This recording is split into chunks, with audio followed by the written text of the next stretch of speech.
बिस्मिल्लाहिर्रहमानिर्रहीम। Welcome back to my channel. जी students, आज हम लोगों ने जो टॉपिक पढ़ना है वो है endoplasmic reticulum. Endoplasmic reticulum basically एक जो हम कहते हैं कि कॉम्प्लेक्स नेटवर्क है ट्यूब्यूलर मेम्ब्रेन्स का, या एक ऐसी ट्यूब्यूल्स का कॉम्प्लेक्स नेटवर्क है जो कि मौजूद होता है सेल के अंदर। और सेल में ये कहाँ पे मौजूद होता है? ये सेल में मौजूद होता है between the plasma membrane and nucleus.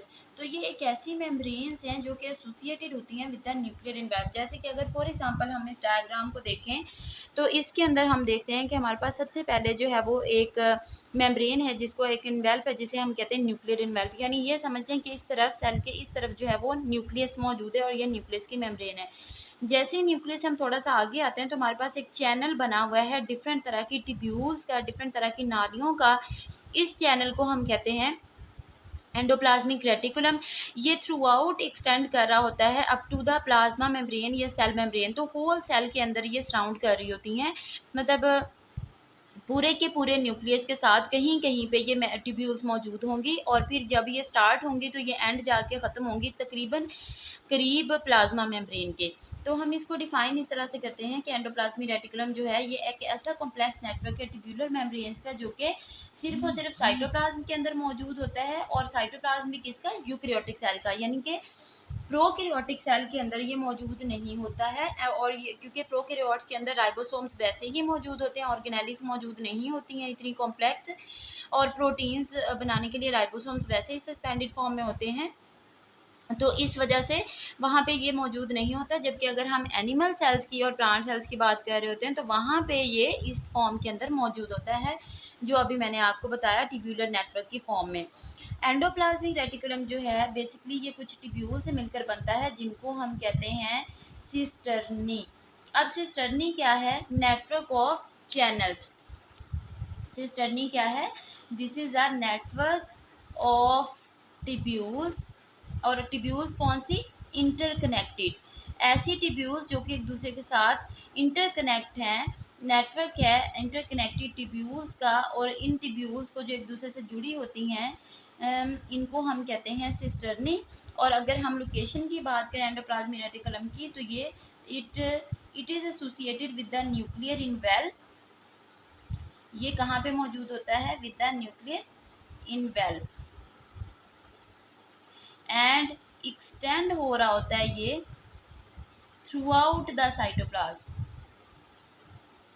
Through out cytoplasm.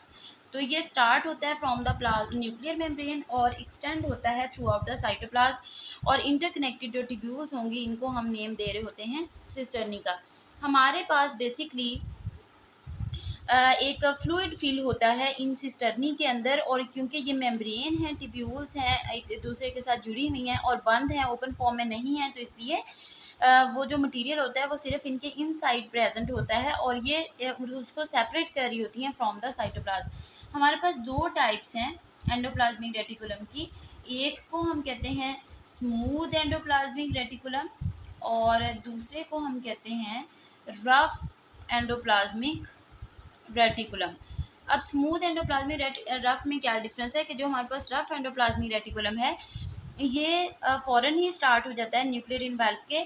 और क्योंकि न्यूक्लियोइड का ये काम होता है कि उसने राइबोसोमल यूनिट्स बनाने होते हैं, तो इसलिए राइबोसोमल यूनिट्स को बनाने के बाद उनको जो है बाहर निकालता है जो कि आके एंडोप्लाज्मिक रेटिकुलम पे अरेंज हो जाते हैं।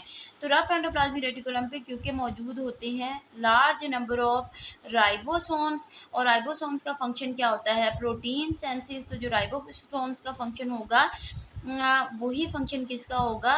रफ एंडोप्लाज्मिक रेटिकुलम का। तो इसलिए हम कहते हैं कि रफ एंडोप्लाज्मिक रेटिकुलम क्यों इसको कहा जाता है? क्योंकि they contain ribosomes on its surface and they are involve in protein synthesis. दूसरा जो हमारे पास है उसको हम कहते हैं स्मूथ। इसको हम ये भी कहते हैं दिस इज विदाउट राइबोसोम्स। इसके ऊपर कोई भी राइबोसोमल यूनिट्स मौजूद नहीं होते, इस वजह से हम इसको कहते हैं स्मूथ एंडोप्लाज्मिक रेटिकुलम।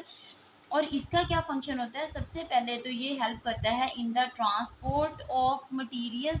जितना भी ट्रांसपोर्ट होना होता है मटीरियल का, किसी भी मटीरियल का, कोई वेस्ट प्रोडक्ट है या कोई ज़रूरी चीज़ है या प्रोटीन्स हैं, तो अगर उनका ट्रांसफ़र होना है तो वो किसके थ्रू होगा? स्मूथ एंडोप्लाज्मिक रेटिकुलम के ऊपर।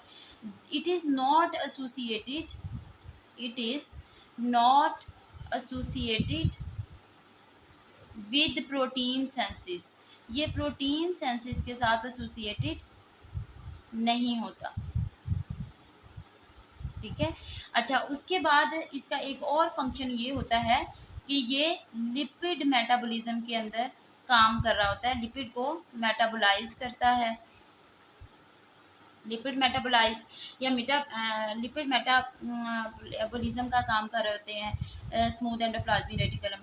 इसके अलावा हम कहते हैं transport of nerve impulse.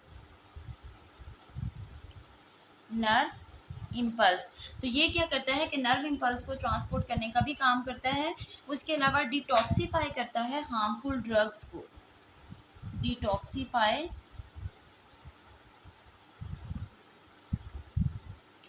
Harmful drugs.